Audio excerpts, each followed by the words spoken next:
Assalamualaikum warahmatullahi wabarakatuh. Saya Naswa Nursabila, mahasiswa dari Sekolah Tinggi Agama Islam Nahdlatul Ulama Cianjur, jurusan Hukum Ekonomi Syariah. Di sini saya akan memberikan tanggapan atau kritikan saya terhadap program pemerintah, yaitu Koperasi Desa atau Kelurahan Merah Putih. Nah, program Koperasi Merah Putih atau Koperasi Desa Merah Putih ini merupakan kebijakan pemerintah untuk memperkuat ekonomi kerakyatan berbasis desa melalui pembentukan koperasi di setiap desa dan kelurahan gitu. Meskipun secara normatif program ini itu selaras dengan cita-cita pasal 33 ayat 1 Undang-Undang 1945 dan Undang-Undang Nomor 25 Tahun 1992 tentang pengkoperasian.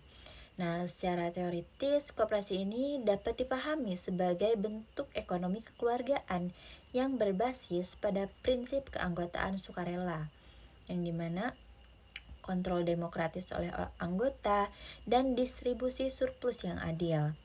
Nah, Koperasi Merah Putih ini menunjukkan bahwa pembentukan koperasi ini pada dasarnya itu merupakan implementasi dari prinsip keadilan sosial ekonomi dan efektivitas hukum sebagai instrumen pemberdayaan masyarakat desa gitu.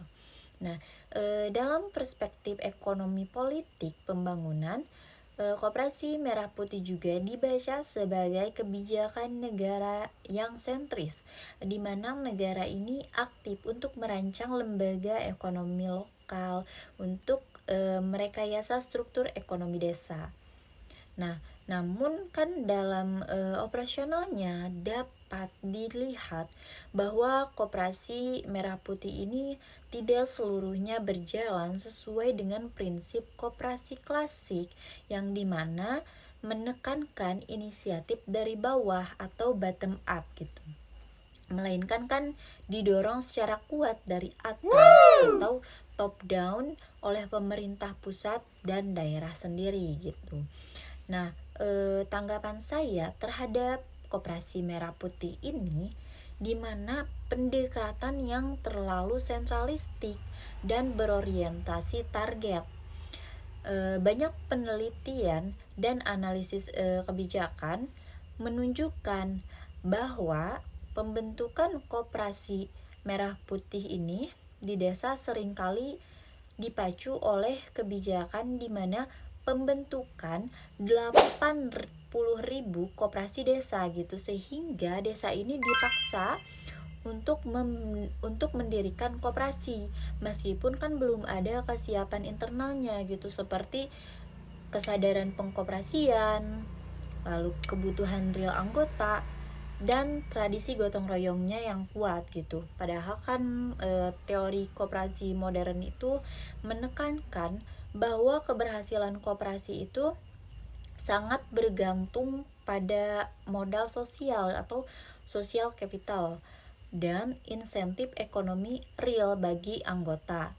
Jadi Koperasi Merah Putih ini dapat dipandang sebagai bentuk desain kelembagaan yang dipaksa, yang mengabaikan prinsip koperasi gitu. Yang mengabaikan prinsip-prinsip koperasi sebagai persekutuan sukarela dan berpotensi merusak kepercayaan sosial antar warga masyarakat.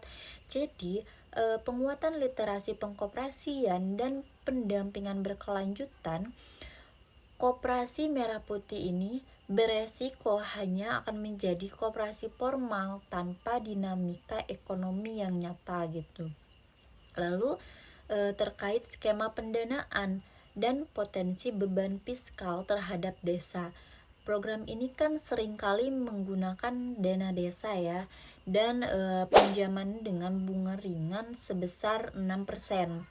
Nah, tenornya itu hingga 6 tahun lamanya dengan masa tengahnya itu 6 sampai 8 bulan.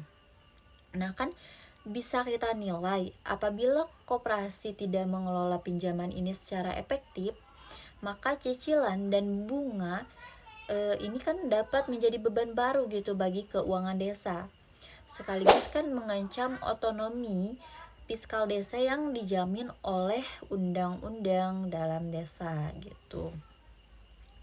Nah, hal ini menggambarkan risiko moral dan distorsi alokasi anggaran di mana dana desa yang semula dirancang untuk pembangunan infrastruktur dan pelayanan dasar justru dialihkan gitu menjadi sumber pembayaran kredit untuk koperasi gitu. Nah, Koperasi Merah Putih juga tumpang tindih dengan lembaga ekonomi desa yang sudah ada, terutama untuk badan usaha milik desa atau BUMDes gitu. Karena kan sekarang banyak sekali desa yang telah memiliki BUMDes gitu yang bergerak di sektor usaha, logistik, dan pelayanan ekonomi, sehingga pembentukan koperasi baru berpotensi menimbulkan kebingungan gitu di tingkat pelaksana.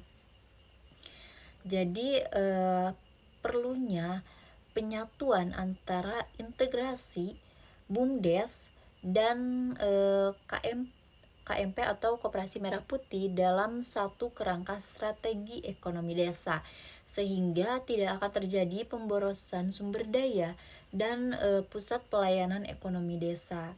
Ini akan berfungsi gitu secara sinergis. Nah, di sini pun saya tidak sepenuhnya menolak keberadaan Koperasi Merah Putih karena program Koperasi Merah Putih ini dapat dipandang sebagai kebijakan yang normatifnya itu benar, tetapi eksekusinya yang masih bermasalah.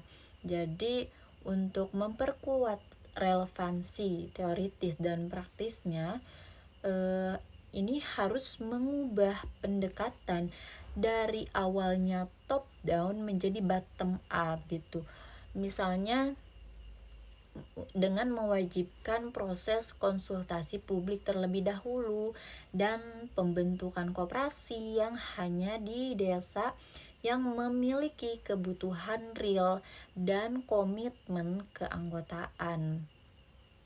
Nah, lalu menyusun kerangka kebijakan yang lebih terintegrasi antara dana desa, BUMDes, dan KMP agar alokasi anggaran ini tidak tumpang tindih dan tetap berorientasi pada keberlanjutan ekonomi. Lalu dengan demikian kan Koperasi Merah Putih ini dapat bertransformasi dari kebijakan yang sering dikritik sebagai proyek sentralisasi dan target administratif menjadi institusi koperasi yang benar-benar berbasis kekeluargaan, demokratis, dan berkelanjutan di tingkat desa. Nah, mungkin sekian tanggapan atau kritik yang bisa saya sampaikan. Terima kasih. Wallahul muwaffiq ila aqwamit thoriq. Wassalamualaikum warahmatullahi wabarakatuh.